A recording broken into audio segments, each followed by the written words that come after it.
Obrigada, Pai, porque tudo aquilo que vivemos diante do Senhor, no Senhor, é sempre a melhor parte e nunca nos será tirado. Nada daquilo que vivemos contigo será tirado de nós. Obrigada, Senhor, pela tua presença. Obrigada, Pai, pelas pessoas que conseguiram chegar até aqui. Obrigada, Pai, pelas pessoas que estão a caminho, Pai. Nós declaramos cada um aqui chegando em segurança, em nome de Jesus.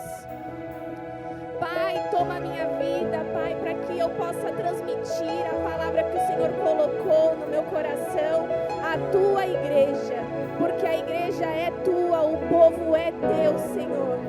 Pai, obrigada. Obrigada por esse ajuntamento. Nós te damos graças. Te damos graças. Obrigada. Amém. Podem sentar. Fiquem à vontade. Vocês estão na casa do Pai. Amém? Para mim, eu saio da igreja com a santa paz do Senhor. Amém? Para mim é uma honra estar aqui, ter a oportunidade de trazer uma palavra que o Senhor comunicou ao meu coração. E vamos aprender um pouquinho mais juntos hoje, amém? Então, nós estamos hoje com esse ano de 2025, nós estamos com uma palavra de direção para a Igreja Verbo da Vida Lapa sobre restauração e reconstrução. E eu achei muito legal esse tema, vou confessar para vocês, principalmente pela minha área de atuação. Aí, eu, como não sou boba nem nada, vou trazer um exemplo prático na minha área de atuação que eu acho que vai facilitar para vocês também. Amém? Uma coisa que eu queria pensar com vocês, junto com vocês aqui, é assim, ó. Tem situações que é preciso reconstruir. Só que tem coisas que é preciso restaurar ao invés de reconstruir. Amém? E eu quero trazer esse exemplo prático para vocês, o que é uma reconstrução e o que é uma restauração na visão da construção civil, que eu acho que é muito simples da gente poder entender. Amém? Então, a reconstrução. Aqui, os que me antecederam aqui para pregar sobre isso, trouxeram todos os exemplos, né?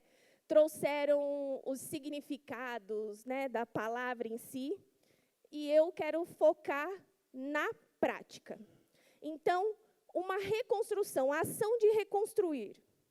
Essa ação, quando você decide reconstruir algo, é a opção mais adequada quando a estrutura da edificação, pensa num prédio. Quando a gente decide reconstruir um prédio onde existe um novo, é porque a estrutura e a fundação não são mais úteis. Elas têm algum tipo de avaria que elas não podem permanecer da forma que estão para o novo projeto. Amém? Até aqui? Então, as fundações, que é aquilo que vai embaixo da terra, que a gente não vê, elas precisam ser redimensionadas para um novo projeto. Então, a gente analisa. É importante um planejamento quando a gente vai fazer esse tipo de trabalho. Decidiu reconstruir? Então, aquela edificação que está lá, a gente vai precisar implodir ela. E o que é uma implosão? É uma explosão interna. Então, isso a gente acaba utilizando dinamites para fazer essa implosão. Imagina um prédio, sei lá, de 20 andares. Não dá para o pedreiro ir lá e ir quebrando na marreta, que é 20 andares disso. Então, a gente implode.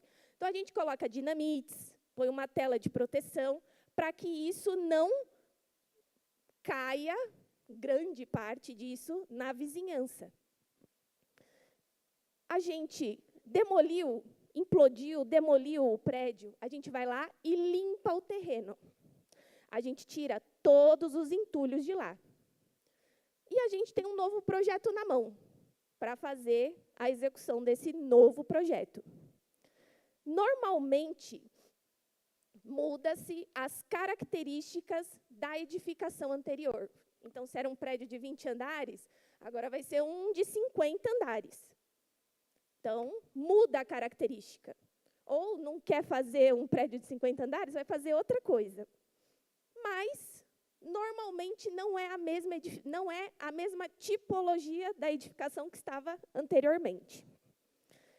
São feitas novas fundações para suportar a nova estrutura.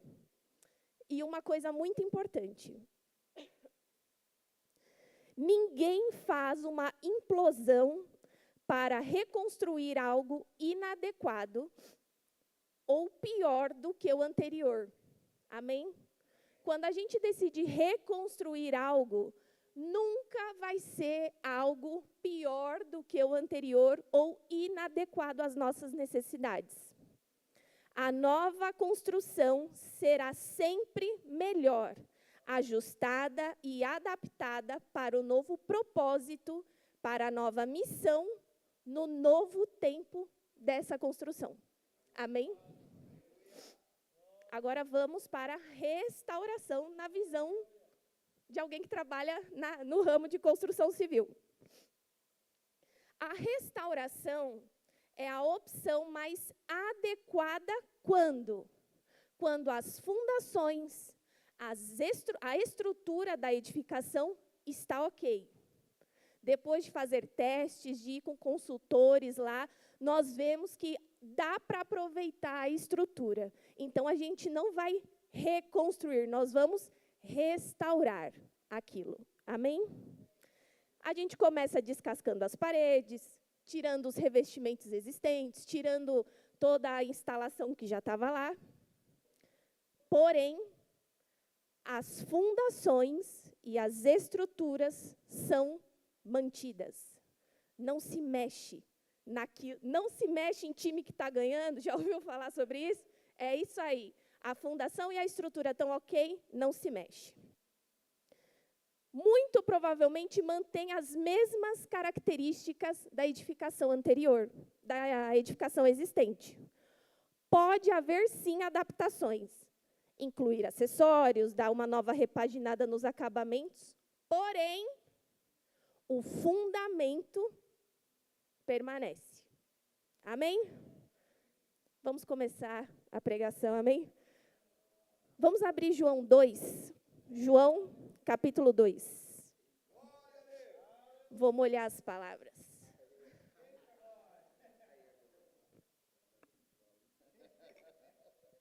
Aleluia. João 2, do versículo 13 em diante. Jesus fala nesse texto que vamos ler sobre a reconstrução do templo. Vamos entender que templo é esse. Quando já estava chegando a Páscoa judaica, eu estou lendo na NVI, Jesus subiu a Jerusalém.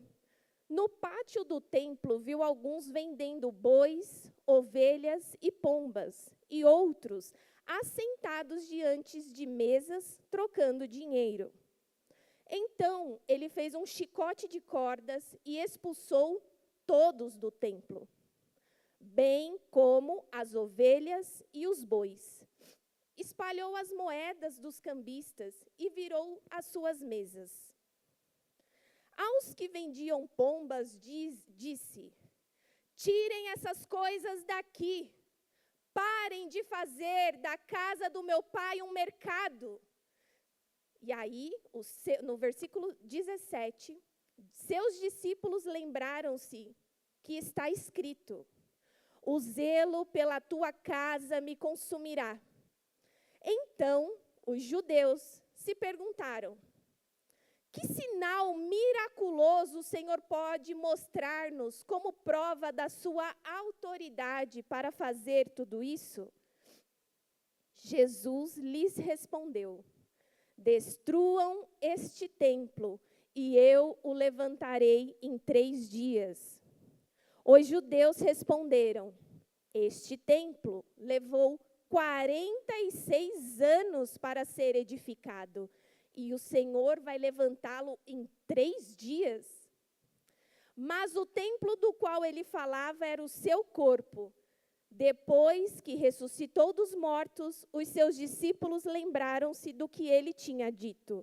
Então creram na Escritura e na palavra que Jesus dissera. Vamos terminar aqui. O templo, nessa época, era o lugar onde o povo ia adorar ao Senhor. Era um lugar onde se ofereciam os sacrifícios em expiação dos pecados do povo. Era um lugar de encontro com Deus. O templo representava a morada de Deus no meio do povo. E Jesus disse para destruírem o templo e que ele iria levantá-lo em 3 dias. Mas Jesus estava dizendo dele mesmo. E quando a gente faz a gente para entender o que o templo significava naquela época, a gente traz que Jesus cumpriu exatamente o que ele falou. Jesus reconstruiu o templo. Ele ressuscitou ao 3º dia. Isso é uma verdade. O sinal de milagre, né, que os judeus falam aqui no versículo 18. Então os judeus perguntaram: que sinal miraculoso o Senhor tem para mostrar como prova de sua autoridade?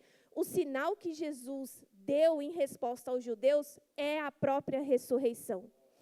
Jesus sabia que os fundamentos estavam incorretos. Havia muita religiosidade, hipocrisia, engano, e uma grande parte do povo não tinha reconhecido Jesus como Messias. O Messias anunciado no Antigo Testamento, ao qual os judeus esperavam. E os fundamentos precisavam ser reconstruídos. O que precisava ser reconstruído? O fundamento. A conexão do homem com Deus não seria mais para ser feita através de lugares, edificações e sacerdotes. A conexão do homem com Deus agora seria através de Jesus Cristo, o Filho de Deus. Amém. Jesus restaurou a nossa aliança com Deus através do sacrifício da cruz e da sua ressurreição. Essa é a verdade. Jesus já restaurou a nossa aliança com Deus. Já restaurou. Através do sacrifício que foi feito por ele na cruz e da sua ressurreição. O pecado havia afastado o homem de Deus. O homem precisava da intermediação de pessoas, de lugares para falar com o Senhor. Um mundo em morte. Antes de Jesus, o mundo estava morrendo. Todos em morte. Um mundo em morte recebendo a oportunidade de viver com o seu Criador. Ser religado com Deus novamente. Jesus ressuscitou. Venceu a morte e o véu foi rasgado. O véu foi rasgado. Não existe mais impedimentos para nós acessarmos o Senhor. Ele restaurou a nossa aliança com Deus. Através de Jesus, não há mais separação entre nós e Deus. Mais uma vez, Jesus restaurou a nossa aliança com Deus. Guarda essa informação. Vamos lá, em João, capítulo 20.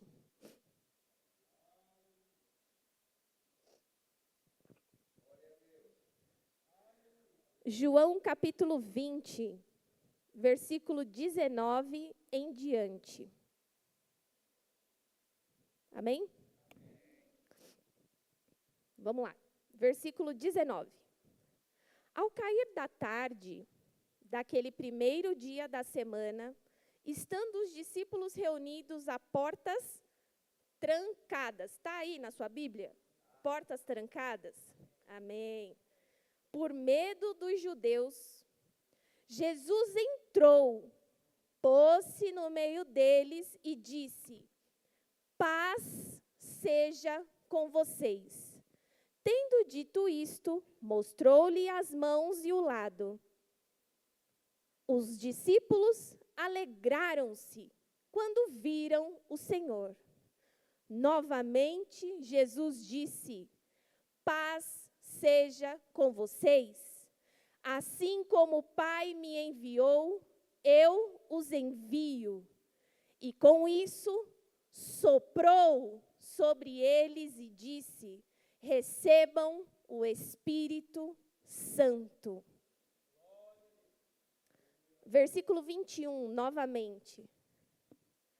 Novamente Jesus disse: paz seja com vocês.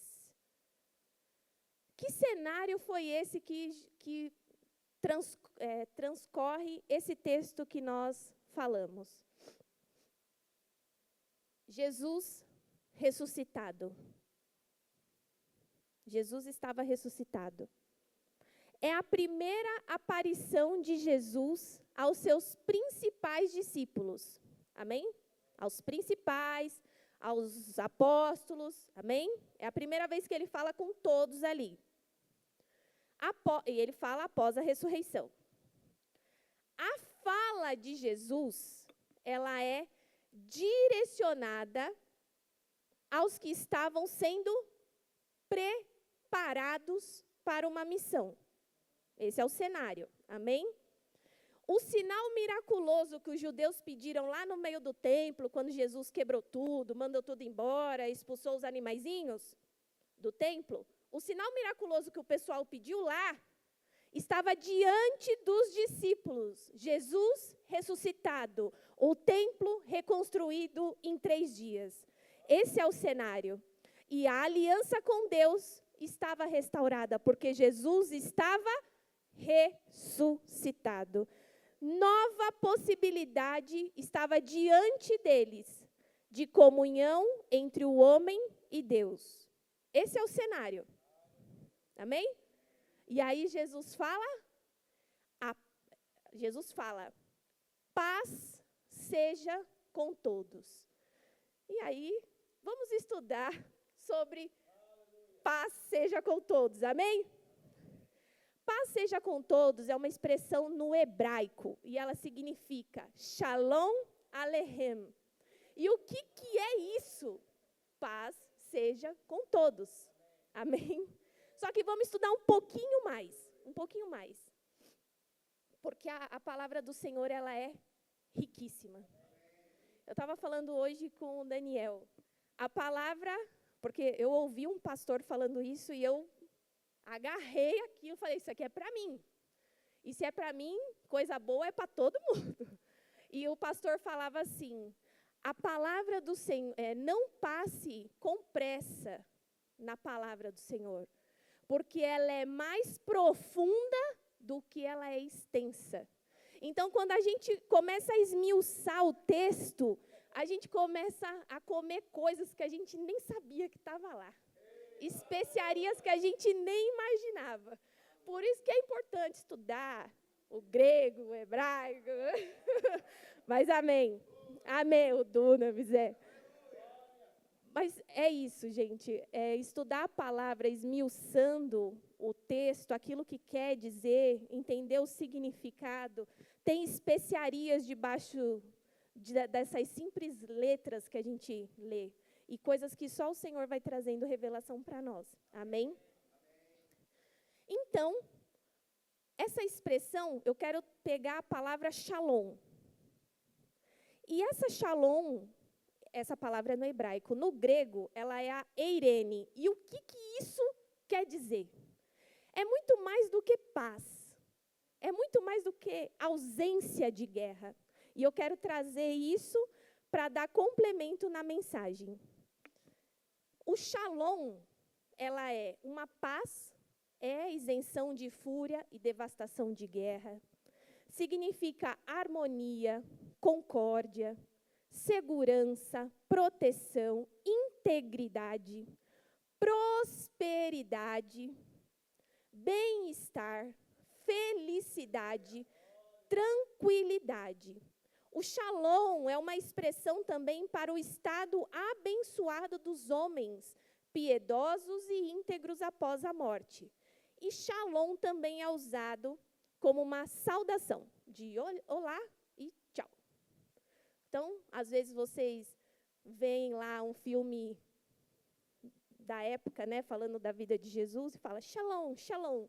O Shalom é tudo isso aqui que eu acabei de falar para vocês. É muito mais do que paz, ausência de guerra.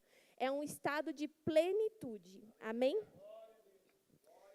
E aí, quando você vai um pouquinho mais, a raiz da palavra Shalom é Shelem, que significa o quê? Estejam completos em harmonia. Então, não é só ter paz ou estar tranquilo, estar em harmonia, é estar completo em todas essas coisas. Amém? Amém?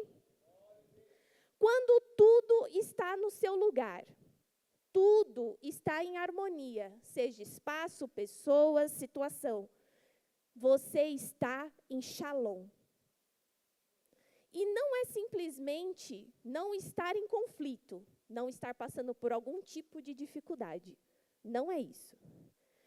Mas é estar pleno e em harmonia através do Espírito Santo que habita em nós, todo filho de Deus.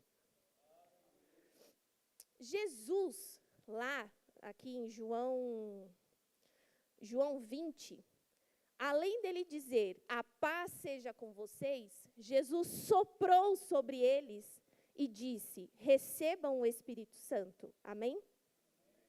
Então, Jesus nos saudou também com o Shalom. E crendo nele, temos a oportunidade de decidirmos sermos filhos de Deus e recebermos o Espírito Santo. E essa decisão muda a vida de qualquer um. Olha uma vida mudada aqui. Minha vida mudou com essa decisão.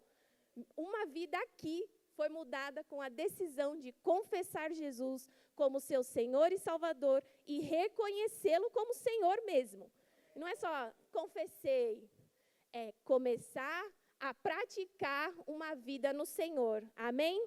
E a minha vida foi transformada. E creio que para todos aqui que já tomaram essa decisão, tem muitos testemunhos aqui para dar. Muitos testemunhos. E glória a Deus pelos testemunhos. Amém?